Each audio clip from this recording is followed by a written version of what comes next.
বৃহস্পতিবার রাত 12টার পর রসুলের শিখানো একটি বাক্য দিয়ে দোয়া করুন। আপনার দোয়া 7 আসমান ভেদ করে আরশে আজিমে গিয়ে নক করবে। দেখেন, আমরা অনেক সময় দোয়া করি, আমাদের দোয়া আল্লাহ রাব্বুল আলামিন অ্যাকসেপ্ট করে না। বৃহস্পতিবার রাত যেটা, অর্থাৎ শুক্রবার যে এসে গেছে, এই রাতটা যেটা, এই রাতে যদি আপনি দোয়া করতে পারেন আল্লাহর কাছে, আপনার এই দোয়া, এই একটি বাক্যের দোয়া 7 আসমান ভেদ করে আরশে আজিমে গিয়ে নক করবে। 100% আপনার দোয়া কবুল হয়ে যাবে। দোয়ার মতো দোয়া যদি আপনি করতে পারেন, এ সিনসিয়ার দোয়া লাইক এ মিসাইল হামলা করলে যেমন মিস হয় না, দোয়ার মতো দোয়া করতে পারলে সেই দোয়া আল্লাহ রাব্বুল আলামিন কখনো ফেরত দেয় না। এই যে বর্ণনাটা, এই বাক্যটা আল্লাহর হাবিব সাল্লাল্লাহু আলাইহি সাল্লাম নিজে শিখিয়ে দিয়েছেন। তিরমিজি শরীফের হাদিস এটি। আনাস রাদিয়াল্লাহু তাআলা আনহু এই হাদিস বর্ণনা করেছেন। আনাস রাদিয়াল্লাহু তাআলা আনহু বলেন, এক লোক একদিন আল্লাহর হাবিব সাল্লাল্লাহু আলাইহি সাল্লামের পাশে বসে দোয়া করছিলেন, বিশ্বনবী এবং আমি বসা।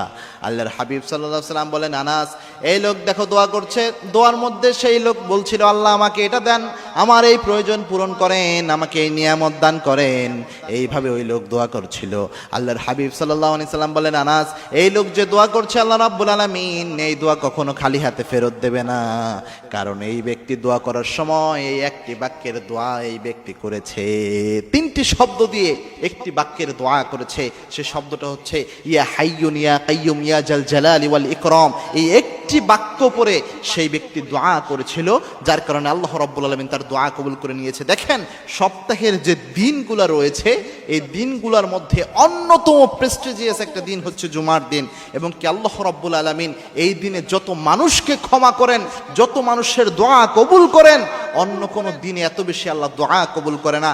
এই বৃহস্পতিবার রাত যেটা, অর্থাৎ বৃহস্পতিবার দিন চলে যাওয়ার পর আমরা যেটাকে বৃহস্পতিবার রাত বলি, অথচ অ্যারাবিক অনুযায়ী যদি আপনি যান, আরবি মাস গণনার হিসাবে যখনই বৃহস্পতিবার সন্ধ্যা হয়ে গেল, তখন থেকে শুক্রবারের রাত শুরু হয়ে যায়। অর্থাৎ জুমার দিনের ওই রাতটা, পরের দিন জুমা, তার আগের রাতটা, এটা খুবই গুরুত্বপূর্ণ।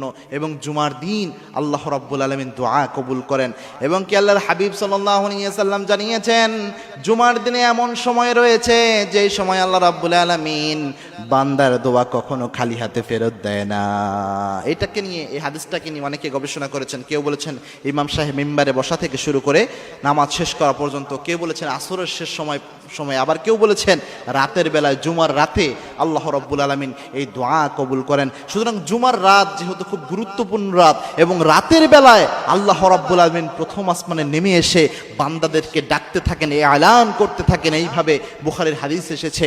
আল্লাহর হাবিব সাল্লাল্লাহু আলাইহি সাল্লাম জানিয়েছেন, রাতের বেলায় আল্লাহ রাব্বুল আলামিন প্রথম আসমানে নেমে এসে ডাকতে শুরু করেন,